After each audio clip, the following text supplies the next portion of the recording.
Hello, welcome to episode number 5. I've been gone for a couple of days, took a quick break, but I'm back. Appreciate y'all hanging in with me. So, this is Unleashing the Best from the Worst. So, go ahead and subscribe. Continue to follow me here on YouTube as I share the wealth of myself, where I come from, and how I've been very successful starting a business after the obstacles of incarceration and gangs and the involvement that I've been in crime. I just want to share a couple of things. I noticed that some of you made a couple of comments, and I just want folks to know that, again, I don't take lightly this subject of sharing my biography, my history as a former gang member. But just bear with me as we get through this, and there's an end game. There's an end game to this, and the main thing is, take from it, take these lessons, and learn from them, benefit from them in such a way that you avoid the same pitfalls and obstacles that I've had. So let's jump in, because I know on our last conversation, our last episode, we talked about my involvement in gangs and how it got real, and I became more involved in gang activity, and it changed everything, because once you start making those decisions to commit crimes, to be involved in criminal activity, it's hard to turn back from that. So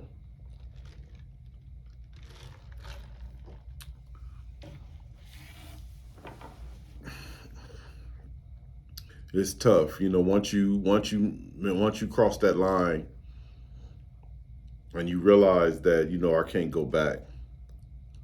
And I just want to ask you, especially parents, if you're a parent out there and you have young kids, you have young teenagers growing up, and I'm not saying all public schools are bad, but if you do have children and they're growing up in a public school system, or you have children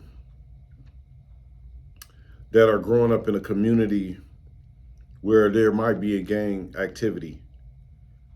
And now it's not just here in America. I mean, it's other countries now have experiencing the same problem of gang activity.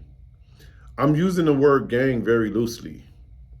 I'm using gang activity and I'm using gangs very loosely. And what I mean by that, I mean that the interpretation of a gang from my generation, from people that were involved in gangs in my generation, was a little bit more detailed, and it identified a specific types of thing, such as the wearing of certain gang colors, gang symbols and signs, a dress code, a language and a lingo and a culture, right? Now, today, gangs, and when I say gangs and gang activity, gang culture, it can mean a lot more. It can mean simply 4 or 5 young kids getting together every day and just doing mischievous things, right? Because they decided to do it as a group think, meaning they decided that instead of going to the library and studying for homework, instead of going to do some tutorial work with a tutor, instead of going home and doing your chores and homework, you're deciding to go out and vandalize stores, or 7-Elevens, and you decide, no, we about to throw rocks or whatever it is that's mischievous. that to a certain extent classifies or qualifies as a gang mentality. It's a gang mentality because it's a group think to do something that's disruptive. Um, when kids are getting together to do something that is disruptive, then that can be a type of gang or group think. So I just want to be clear when I talk about this gang mentality, this group think. In my case, as I realized in 1984, 85, that I was more and more involved in gang activity, um, I concealed it a lot, a great deal.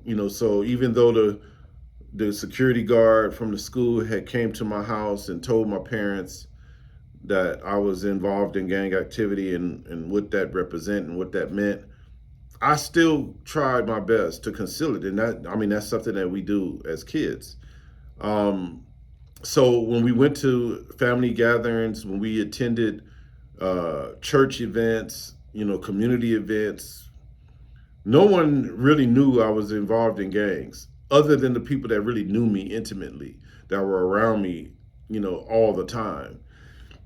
One of my sisters was somewhat aware. My oldest sister was aware that I was involved in gang activity. She was closer to things that was happening in the neighborhood, in the community, because she dated someone that was in that lifestyle, that was in that culture of being in the streets, being in the hood, so to speak. Even though the person that she was involved with wasn't technically would be considered a gang member like I was, he was still someone that was involved in criminal activity, selling drugs, selling PCP, things like that.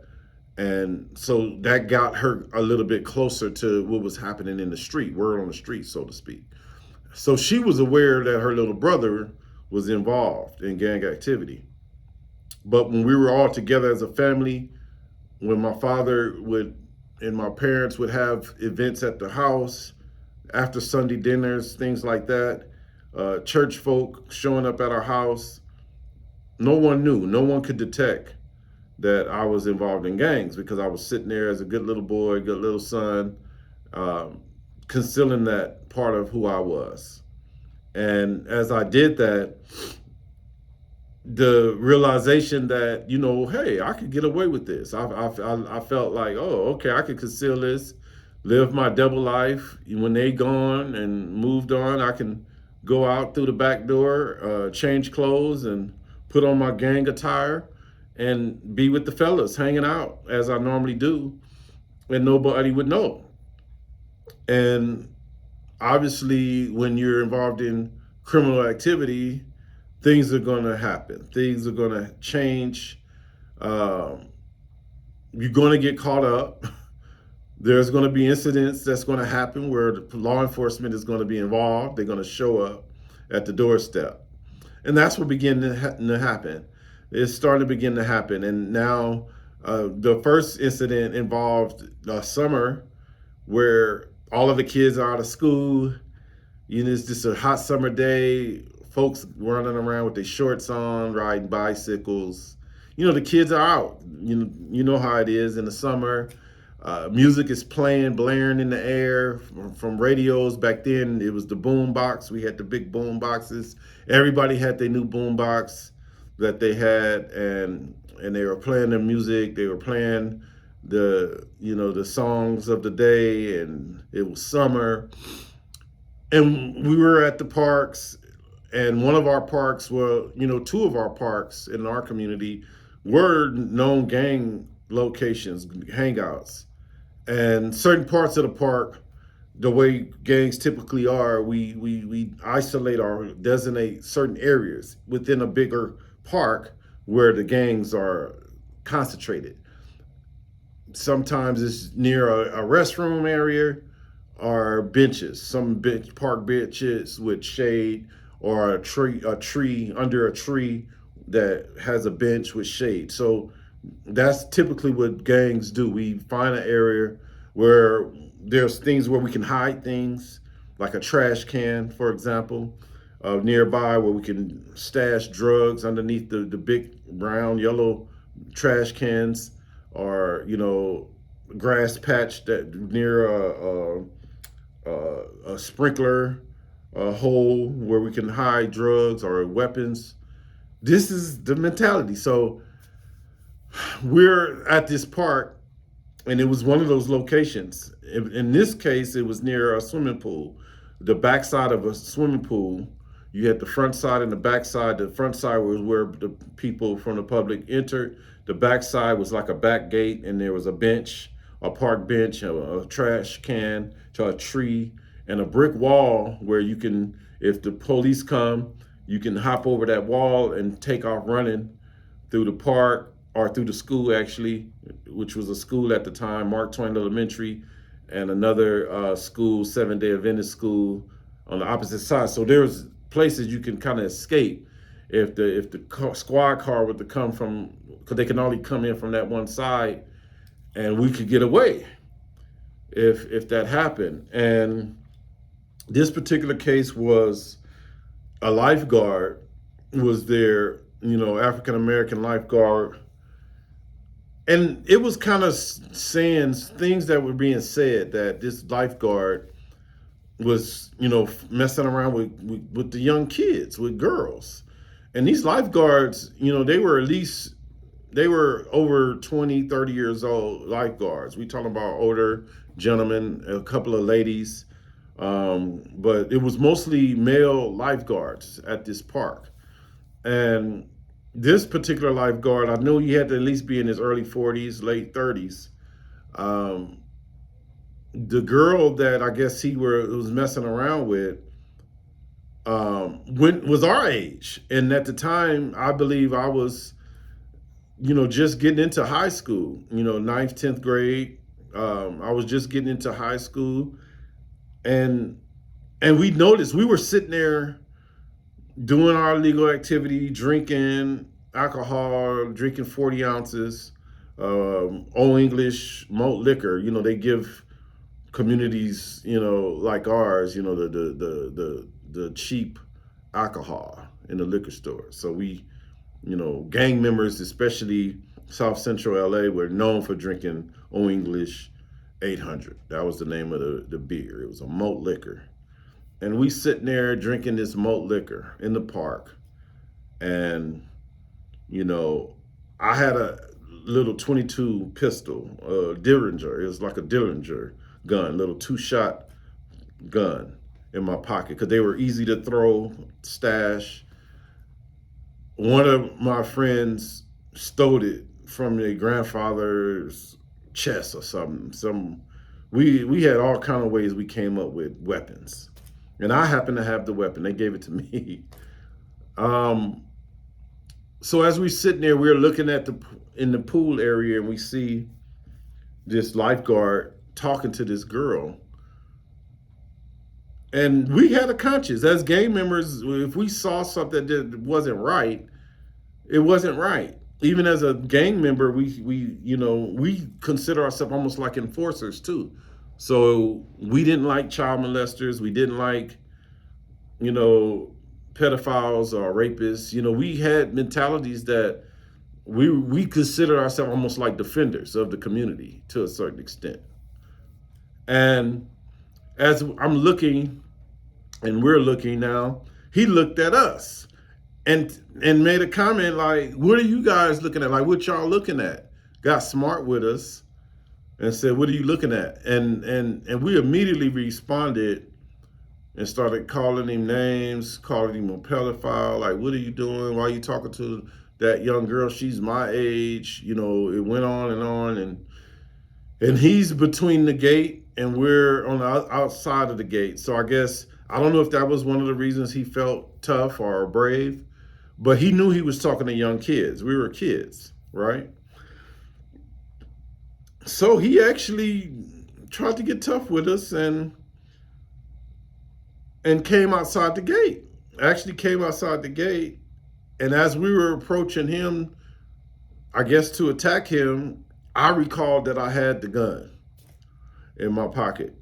So my first reaction when he came out of the gate was to point this gun at him, and he took off running, protecting his head as though I was going to shoot him in the head. I mean, it was pretty a bizarre scene at a park, a pool.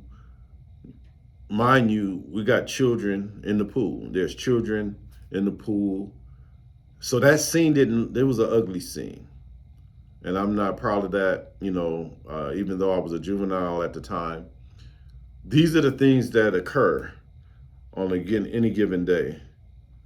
And it happened. And once that happened and we realized, I drew my weapon, we heard people saying, call the police. And so we scattered, all of us, everybody scattered in different directions. And as I mentioned before, the wall where you jump over and you get to the school and you run through the school, that was my move, actually hopping over the wall, making my way through the school, the elementary school. And once I got to the opposite side of the school, back into the community, that's my community and my street, a street that actually leads to my home, back to my home. And by the time I got there, the law enforcement was already swarming the area, and they noticed me and they pulled me over, and I still had the weapon in my pocket, and I was arrested that day. Now, by that time, because the police had been swarming the area, the neighbors were out, so the neighbors, the parents that knew they had children out in the street, they were out looking for their kids. And I was one of those kids that my father and mother was looking for. And my father had his robe on, turning the corner with his house shoes on, slippers, walking around the corner as law enforcement handcuffing me and putting me in a squad car. By the time I was placed in a squad car, my father was coming to the window, and I noticed the officers allowed my father to come talk to me at the car. And as he shook his head and looked at me, he just realized that, I've gone down a really bad path.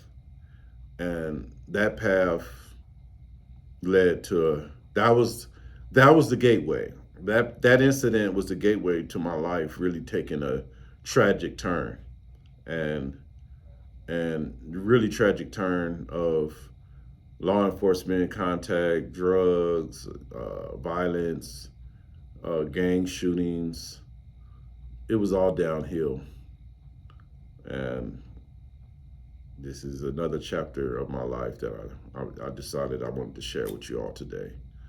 But as I conclude on this episode, I just want you all to know and understand that don't take this stuff lightly. If your children are being disobedient now to you as parent, or you're a youngster that's listening to me and you might be influenced right now by someone in your life that you're close to. It can be a cousin, a best friend, someone down the street.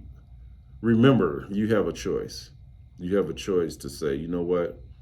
I don't want my life to end up like that. So I'm going to choose to be safe. Peace. Don't forget to subscribe, and follow my next episode on Unleashing the Best from the Worst. Peace.